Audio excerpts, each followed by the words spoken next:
Subscribe कीजिए हमारे channel नूर रज़ा को और बेल आइकन को प्रेस कीजिए, जिससे आपको हमारी न्यू वीडियो की नोटिफिकेशन मिलती रहेगी। मेरे प्यारे आका सल्लल्लाहु अलैहि वसल्लम के दीवानों, तो मैं आपसे सिर्फ ये कहना चाहता हूं, इंग्लिश पढ़वाने वालों, डॉक्टर बनवाने वालों, इंजीनियर बनवाने वालों, अगर तुम चाहते हो कि तुम्हारा बच्चा सब कुछ बने लेकिन वो मुसलमान रहे, इसलिए कि याद रखना, औलाद बादशाह बन जाए तो तुम्हारे लिए ये तमगा, ये तुम्हारे लिए कामयाबी का तमगा नहीं है, निजात का तमगा नहीं है, जब तक कि वो दीनदार ना हो जाए। देखो अंबिया की फिक्र क्या है, अंबिया की सोच क्या है। जिस वक्त हजरत याकूब अलैहिस्सलाम से हजरत यूसुफ अलैहिस्सलाम जुदा हुए, नन्ही सी उम्र थी, लेकिन जब मुलाकात का वक्त आया तो तकरीबन आधी सदी गुजर गई थी। आप सोच सकते हैं कि याकूब अलैहिस्सलाम के दिल में जनाबे यूसुफ के लिए प्यार कितना था, मोहब्बत कितनी थी, उल्फत कितनी थी।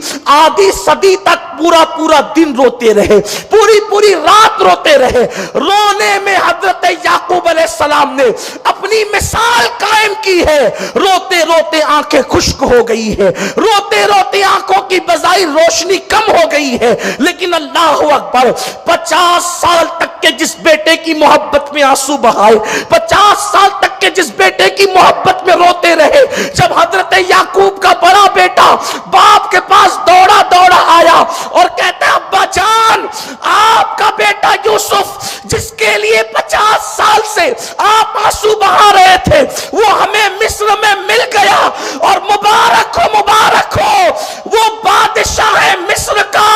हजरत याकूब ने इतना सुना, सुनने के बाद फरमाया, ओ बादशाह की खबर देने वाले, चुप रहे, पहले ये बता कि वो मेरे मजहब पर है या मजहब से फिर गया है। औलाद का बादशाह होना मेरे लिए एजाज नहीं है, औलाद का बादशाह होना मेरे लिए तमगा नहीं है, बता मेरे मजहब पर है या नहीं है। अगर वो फाका कशी करता है और मेरे मजहब पर है तो वो बेटा मेरे लिए तुर्रा इम्तियाज है, और बादशाह है मेरे मजहब पर नहीं है, वो मेरे किसी काम का नहीं है। जब बेटे ने कहा कि बादशाह भी है और आपके मजहब पर है, तो उस वक्त आपने सजदा शुक्र अदा फरमाया। पता चला कि बेटा कुछ भी बन जाए, जब तक आपके मजहब पर ना हो, आपके मसलक पर ना हो, उस वक्त तक वो आपके लिए निजात का जरिया नहीं हो सकता। बेटों को डॉक्टर और इंजीनियर बना के गुरूर करने वालों, वकील और जज बना के गुरूर करने वालों, क़यामत में ये नहीं पूछा जाएगा तेरे बेटे की डिग्री क्या थी, क़यामत में ये पूछा जाएगा तूने बेटे का ईमान बचाया या नहीं बचाया। इसलिए अपनी औलाद को पहले मुसलमान बनाओ, अपनी औलाद को पहले मोमिन बनाओ। अल्लाह अकबर। यही जनाब याकूब अलैहिस्सलाम है। कुरान इनके विसाल की मंजर कशी करता है। कुरान कहता है, अम कुंतुम शुहदा इद हदर याकूब अल मौत इद क़ाल लि बनीहि मा ताबुदून मिन बादी क़ालू नअबुदु इलाहका इलाहा आबाइका इब्राहीम व इस्माईल। अल्लाह अकबर। कुरान कहता है, याद करो जब जनाब याकूब दुनिया से तशरीफ ले जाने लगे तो अपने बेटों को पोतों को जमा करके कहते हैं, बताओ मेरे बाद तुम किसकी इबादत करो।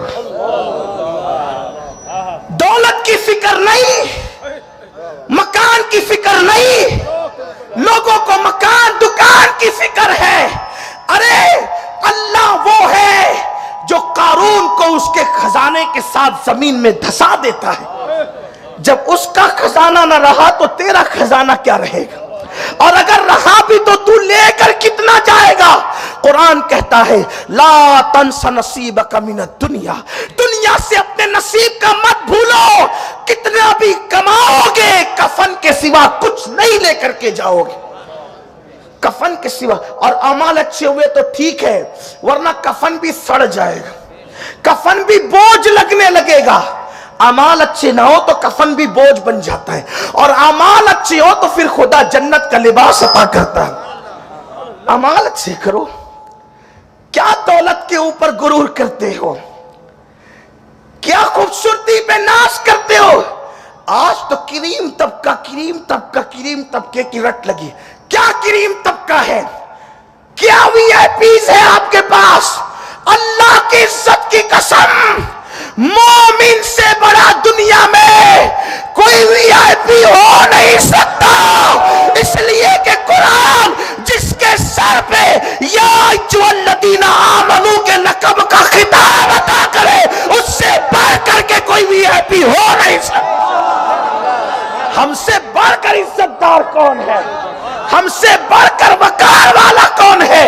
और अगर वाज़े करे तो कुरान कहता है वलिल्लाहिल इज्जतु वली रसूलिही वलिल मोमिनीन। इज्जत तो सिर्फ अल्लाह के लिए है, अल्लाह के रसूलों के लिए है और नबी के गुलामों के लिए है। हमारे पास वो इज्जत और वो वीआईपी डिग्री हमारे पास है कि मेरे इमाम ने कहा नकीरैन करते हैं ताजीम मेरी, फिदा हो के तुझ पे ये इज्जत मिली। इससे बढ़कर कोई मकाम है? दीन से बड़ी कोई डिग्री नहीं है।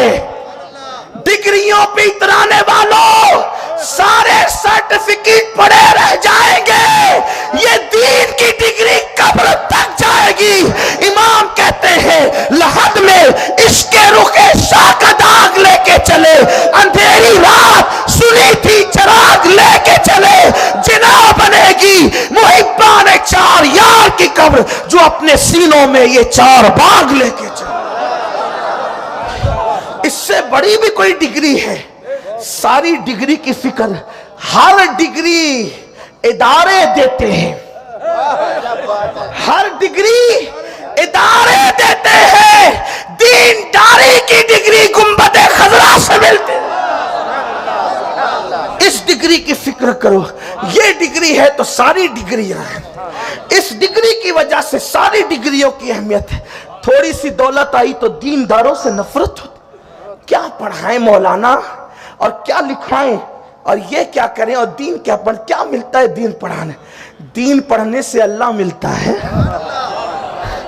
दीन पढ़ने से लोग कहते हैं मौलाना कल तक तो हम बादशाह थे, आज फकीर क्यों हो गए? हम कहते हैं जब तक दीन से वाबस्ता थे तो बादशाह थे। आज मालदार भेजता नहीं है ना पढ़ने के लिए, गरीब बच्चों के साथ मैं क्या भेजूंगा? गरीबों से नफरत करने वाले तुझे क्या पता। कॉलेज भेजता है तो मुमकिन है बस में बैठकर तेरा बेटा जाता हो। कुरान पढ़ने के लिए भेजता है तो फरिश्तों के पर पे चल के आता। इससे बड़ा मकाम भी कोई है? हमें दीन की तरफ, दीन के बगैर कुछ नहीं मिलने वाला। इकबाल जैसे मुफक्किर ने जो तालीमी नजरिया पेश किया ना, जर्मनी की खाक छान कर इकबाल ने कहा दीन के सिवा कुछ नहीं। इकबाल कहते हैं दीन इसलिए कि हमने जवानों को दुनिया पढ़ाकर उन्हें चलता फिरता मुर्दा बना दिया। इकबाल के खुतबात उठाकर पढ़िए। इकबाल कहते हैं हमने दीन के बगैर दुनिया पढ़ाकर चलता फिरता लाशा बना दिया। लाशें हैं। किडनी चोर कौन है?